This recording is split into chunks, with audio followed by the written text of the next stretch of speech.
আহা কি আনন্দ, আহা কি আনন্দ, আকাশে সূর্য নিচে মাটি। আহা কি আনন্দ, আহা কি আনন্দ, আহা কি আনন্দ। আরে ও গোপাল দাদা, গোপাল দাদা, এই সকাল সকাল কে আবার পিছু ডাকলো? আরে আমি গো আমি। আমি তো আমি নামে কাউকে চিনি না। আর তুমি একটু পেছন ফিরে তাকাও তো। আমি তো সামনে যাচ্ছি, পেছনে তাকাবো কেন? ঠিক আছে, তাহলে আমি তোমার সামনে আসছি। আরে দৌড়াচ্ছ কেন? হ্যাঁ, আরে দাঁড়াও দাঁড়াও বলছি, দাঁড়াও, নইলে কিন্তু আমি মহারাজের কাছে যাব। হ্যাঁ, ও ভোলা তুমি? আরে আগে বলবে তো, আমি করছিলে কেন? একদম কথা ঘোরাবে না গোপাল দাদা। এবার বলো কি বলছি। দেখো, আমি তোমাকে আগের বছর 50 মোহর ধার দিয়েছিলাম। এ কি, তোমার তো মিষ্টির দোকান, ধার দিলে তো লোকে ছুরি কাঁচি ধার দেয়, আর তুমি মোহরে ধার দেওয়ার ব্যবসা শুরু করেছো কবে থেকে বলো দেখি? আবার কথা ঘোরানো শুরু করেছো। হ্যাঁ, আমি এবার কিন্তু সত্যি মহারাজের কাছে যাব। আরে মজা করছি তো। আরে বারবার আমাদের মধ্যে মহারাজকে টেনে আনার কি দরকার বলো তো? সে না হয় টানলাম, তবে তুমি ওই আমার 50 মোহর সুদ সহ কবে ফেরত দেবে বলো তো? আর কিন্তু তোমার হাতে ওই 1 সপ্তাহ সময় আছে। হ্যাঁ, 1 সপ্তাহ মানে কতদিন ভাই? 7 দিন, 7 দিন। 7 দিন? আচ্ছা 7 দিন মানে কত ঘন্টা? 24 গুণ 7, মোট ওই 168 ঘন্টা। ও, অনেক সময় আছে। দেখো গোপাল দাদা, তোমার সাথে কিন্তু আমার ওই কাগজে কলমে লিখিত পড়িত আছে। হ্যাঁ, যদি ওই সময়ের মধ্যে তুমি আমার কাছ থেকে নেওয়া ওই অর্থ আমাকে ফেরত না দিতে পারো, তাহলে কিন্তু তোমার ওই বাড়ি ঘর সব আমার হয়ে যাবে। হ্যাঁ হ্যাঁ হ্যাঁ, মনে আছে মনে আছে। এখন রাজসভায় যাই, 168 ঘন্টা পেরিয়ে গেলে চলে এসো, কেমন? বেশ, কথাটা মনে থাকে যেন। হ্যাঁ, তখন আর কিন্তু কোনো চালাকি করতে যাবে না, আমি সোজা মহারাজকে বলে দেব। ঠিক আছে ঠিক আছে।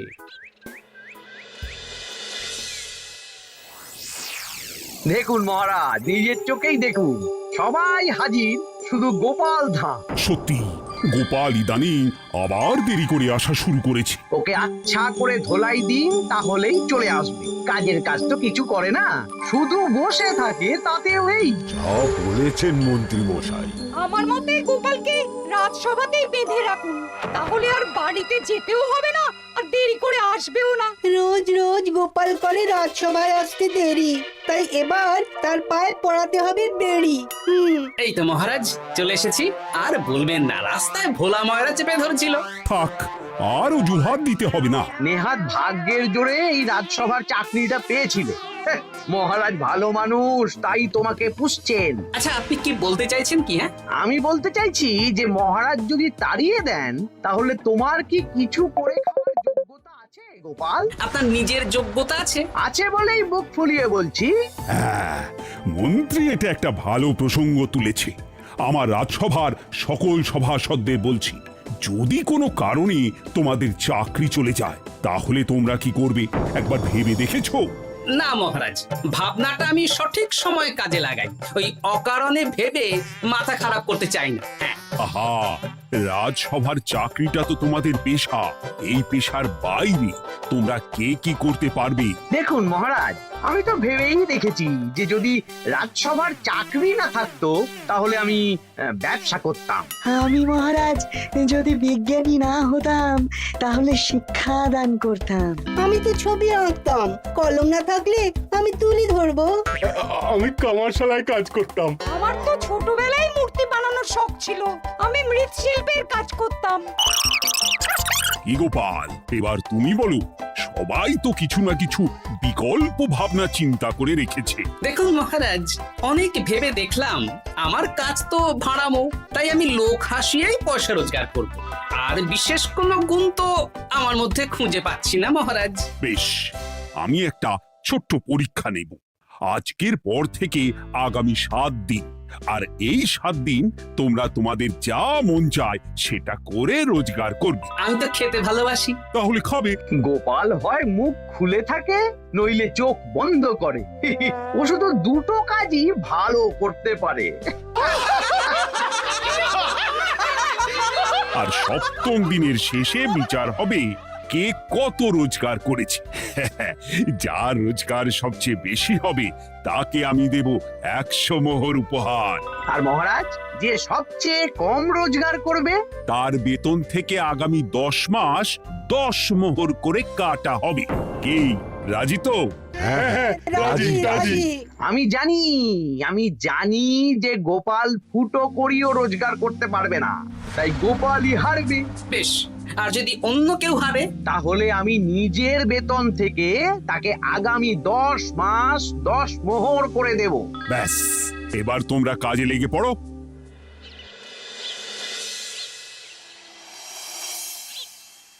এ কি গিন্নি, আজকেও নিরামিষ? হ্যাঁ, আজকেও নিরামিষ খেতে হয়। হ্যাঁ, রোজই তো কিছু না কিছু একটা লেগে আছে তোমার। আমাদের পুরো শরীরটাই তো আমিষ। হ্যাঁ, তাহলে আমিষ খেতে বাধা কিসের বলো দেখি? বেশি তর্ক করতে হবে না বাপু, তা তোমাকে ডিম বানিয়ে দেবো। হ্যাঁ, না, আমি মানুষই ঠিক আছি গিন্নি। আরে তোমাকে ডিম বানাবো বলেছি নাকি? আমি বললাম তোমার জন্য ডিম বানিয়ে দেবো। জন্যটা তো বলনি তখন। আরে তাড়াতাড়ি দাও, তাড়াতাড়ি দাও। এখন কদিন শুধু খাবো আর ঘুমাবো, 7 দিন ছুটি। ছুটি মানে? সেসব পরে বলবো গিন্নি। যাও গিয়ে ডিম সেদ্ধ বসাও।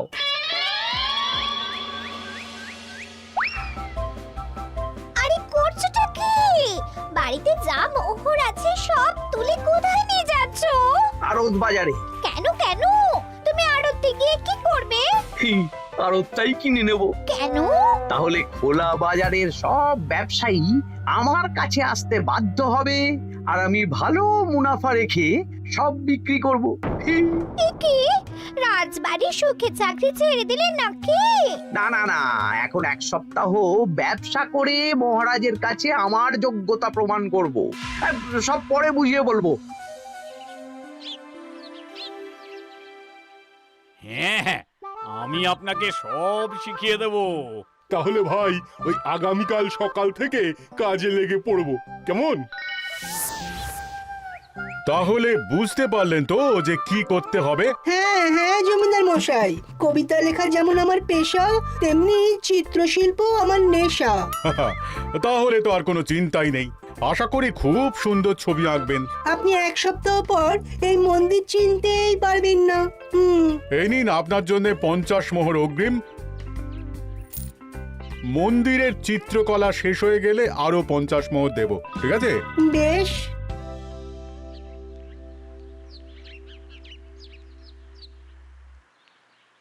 এই হাত চালা, হাত চালা। হাত পা সবই তো চালাচ্ছি মন্ত্রী মশাই। আপনি এত শাকসবজি আনাজ দিয়ে করবেনটা কি? আমি এখন 7 দিন কৃষ্ণনগরের বাজার নিয়ন্ত্রণ করব, তাই সব জিনিসপত্র আড়ত থেকে আমি নিজেই কিনে নিয়েছি। এবার সাধারণ বাজারের দোকানদাররা আপনার কাছে আসবে। কাল সকাল থেকে শুধু মোহর গুনবো।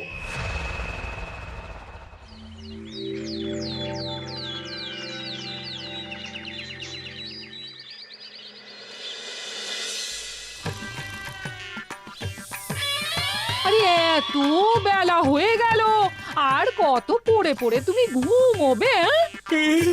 এত লম্বা ছুটি পেয়েছি, এখন তো বিশ্রাম নিতেই হবে গিন্নি। কিন্তু পুকুর ঘাটে গিয়ে তো আমি অন্য কথা শুনলাম।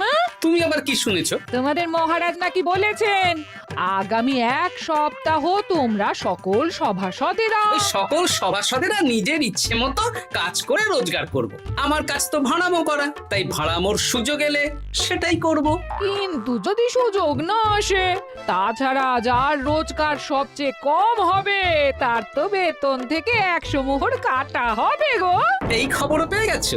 বাবা, পুকুর ঘাট না পরনিন্দা পরচর্চা কেন্দ্র? হ্যাঁ, ওসব বাজে কথা বাদ দিয়ে কোনো কাজ শুরু করো, কাজ শুরু করো। এরকম গা এলিয়ে শুয়ে থাকলে ভগবান এসে তোমাকে পয়সা দিয়ে যাবে না গো। গোপাল দাদা, ও গোপাল দাদা, বলছি গোপাল দাদা, কি খবর গো? এই তো গতকাল তোমার সাথে কথা হলো, আজ একেবারে বাড়িতেই চলে এসেছো। তোমার যা হালচাল তাতে তো মনে হচ্ছে ওই কদিন পরে বাড়িটা আমারই হবে। আর সেই আশাতেই বসে থাকো। এই ভোলাময়রা এসেছে কেন গো? এসব কি বলছে? মা ঠাকুরুন, আপনার কাছে আর কি লুকাবো? বহুদিন আগে গোপাল দাদা আমার কাছে 50 মোহর ধার নিয়েছিল। সেই ধারের থেকে 5 মোহরা এখনো আমাকে শোধ করেনি। সে কি? হ্যাঁ, শর্ত অনুযায়ী যদি গোপাল দাদা আগামী ওই 6 দিনের মধ্যে ধার না শোধ করতে পারে তাহলে এই বাড়ি আমার হয়ে যাবে। তুমি আমাকে এত বড় কথা লুকিয়ে রেখেছো? হ্যাঁ, না আমি বলবো বলবো করে বলা হয়ে ওঠেনি আর কি। এবার আপনি দেখুন গিন্নিমা কি করবেন। ভিটে মাটি ছেড়ে কোথায় গিয়ে উঠবেন দেখুন। কি গো, এতেও তোমার হুঁশ হয় না? হ্যাঁ? ধুর, এই অযথা চিন্তা করো না তো, কিছু না কিছু একটা হয়ে যাবে।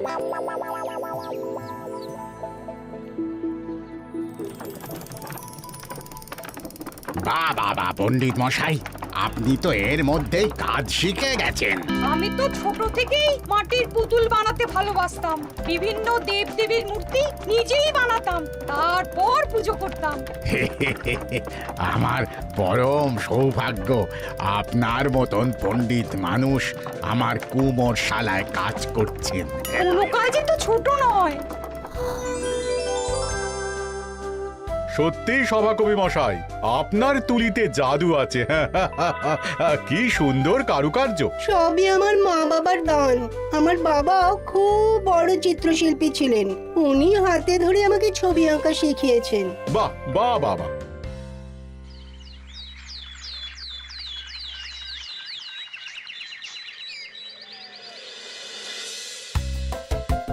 এই যে পুটি, আজকে তো একটা মজার জিনিস শেখাবো।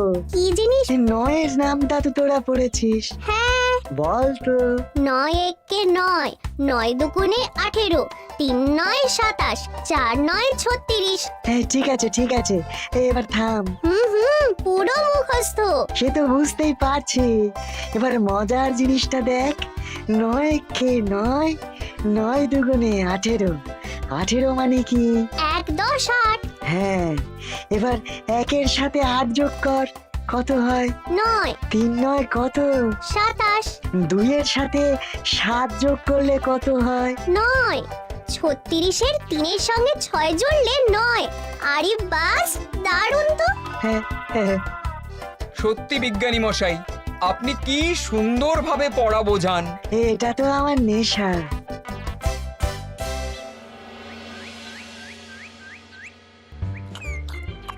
বলছি, তুমি তো দিব্যি বাড়িতে বসেই আছো। হ্যাঁ, কিছুই তো করছো না। সত্যি বলো তো, তুমি ভাড়া মোছাড়া আর কি কিছু করতে পারো? হ্যাঁ, এই আদেশ করতে পারি। গেনি আরেকটু তরকারি দাও তো, জলের ঘটিটা দাও না। যত সব। আচ্ছা, সত্যি তো ভাঁড় না হলে আমি কি হতাম? আমি কুমোর হতাম। মাটির কাজ শুনেছি খুব সোজা। যাই, কুমোর পাড়া যাই।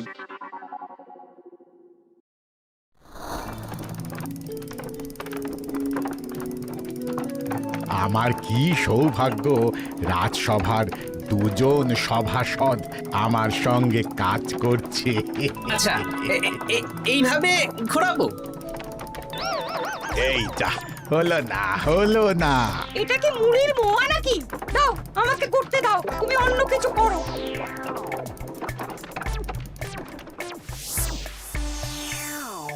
বলো গোপাল দাদা, কি দেবো?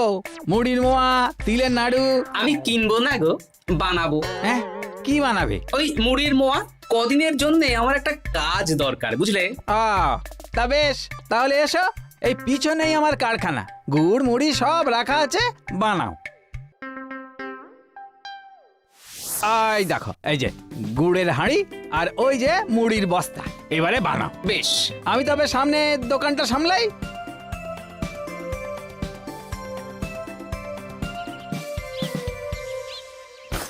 কিসের আওয়াজ হলো? আরে আরে আরে, এ কি করলে গোপাল দাদা? আর বলো না, ওই গুড়টা ঢালতে গিয়ে হাঁড়িটা হাত ফসকে পড়ে গেল। এই তুমি যাও তো, তোমাকে কিচ্ছু করতে হবে না, যত সব বিপদ বাড়ানো।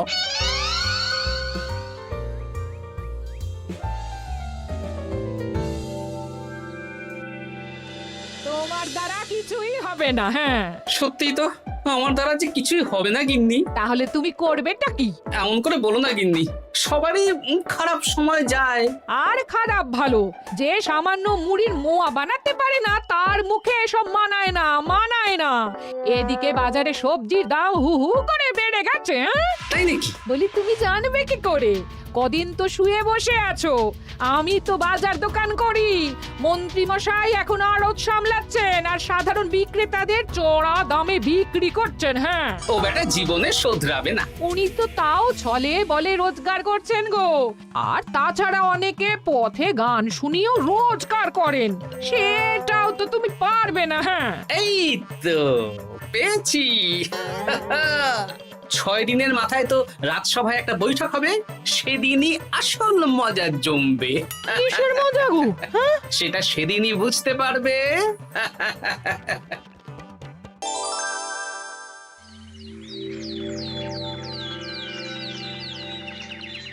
তারপর বলো, আজ তো ষষ্ঠ দিন, আজ অবধি তোমরা কে কত কত রোজগার করেছো? মহারাজ, আমি এখনো অবধি 200 মোহর। বাহ বাহ বাহ! আমি মহারাজ 15 মোহর। হ্যাঁ, আমি 5 মোহর। বিভিন্ন বাড়িতে বাচ্চাদের পড়াচ্ছি, শিক্ষাদান করছি দিনরাত। সেনাপতি, আমি 10 মোহর পেয়েছি, আরো পাবো। আমি 50 মোহর অগ্রিম পেয়েছি, আরো পাবো আগামীকাল। বাহ বাহ বাহ! সবাই তো ভালোই রোজগার করেছো। আর গোপাল, তুমি বলো। মহারাজ, আমি এখনো অবধি কোনো রোজগার শুরু করিনি। আমি আগেই বলেছিলাম গোপাল একটা কানা করিও রোজগার করতে পারবে না। আসলে মহারাজ, আমি আজ সকালেই আমার প্রতিভা খুঁজে পেলাম। তোমার আবার কি প্রতিভা? আমি ভালো গান গাইতে পারি মহারাজ। আমার ছোট্টবেলার ইচ্ছে ছিল আমি রুদ্ধদ্বার সভা করব, গান গাইবো, আর দর্শক বা শ্রোতারা আমার গান শুনে আমাকে পয়সা দেবে। বাহ বাহ বাহ! তা শোনালে না কেন? আমি চাই আপনারা সবাই আমার বাড়িতে আসুন, আমার গান শুনুন। এই না না না না না, তোমার গান শুনে অর্থ ব্যয় করতে পারবো না গোপাল। যদি শোনাতে হয় তো বিনামূল্যে শোনাও। তুমি ভেবেছো কায়দা করে গান শুনিয়ে রোজগার করবে? সেসব চালাকি কিন্তু চলবে না। না মহারাজ, আমার গান শুনতে আসার জন্য একটা কানা করিও খরচ করতে হবে না। আমি বিনা পারিশ্রমিকে গান শোনাবো। বেশ, তাহলে কবে শোনাবে বলো? এখনই চলুন, শুভস্য শীঘ্রম। আবার যেতে হবে কেন? এখনই শোনাও। আমার আবার নিজের বাড়ি ছাড়া প্রতিভা বিকশিত হয় না। বেশ তো, এই কদিন টানা কাজ করেছি, তোমার গান শুনে মনটা যদি ফুরফুরে হয়ে যায় ভালো তো। চলো গোপাল। আসুন আসুন, সবাই ভিতরে আসুন, আসন পাতা আছে, সবাই বসুন।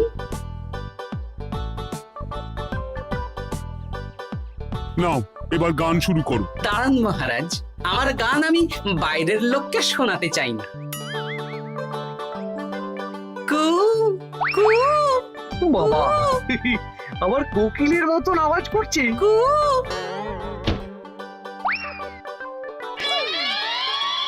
নাও নাও, শুরু করো।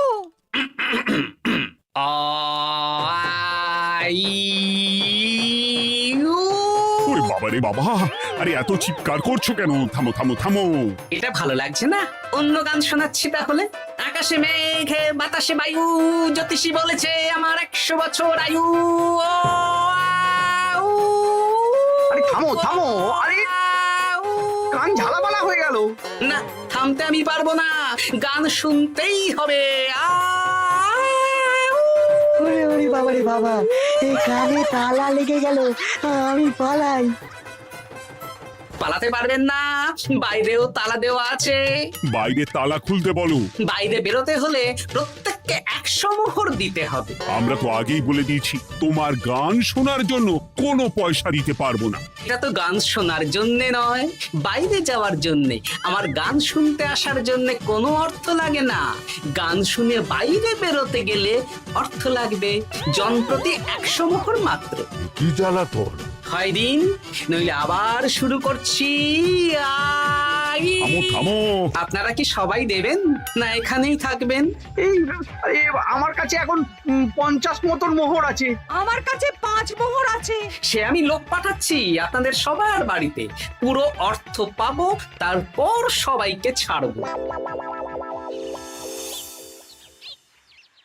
আচ্ছা, এটা কি ঠিক করলে গোপাল? দেখুন মহারাজ, আমি কথা নিয়ে খেলি। সব সভাসদেরা 6 দিন খেটে যা না রোজগার করেছে, আমি শুধু বুদ্ধির জোরে আর ভাড়ামো করে ঘন্টা খানিকের মধ্যে তার থেকে বেশি রোজগার করে নিলাম। যদিও এখনো একদিন সময় আছে। সত্যি গোপাল, তোমার বুদ্ধির জবাব নেই।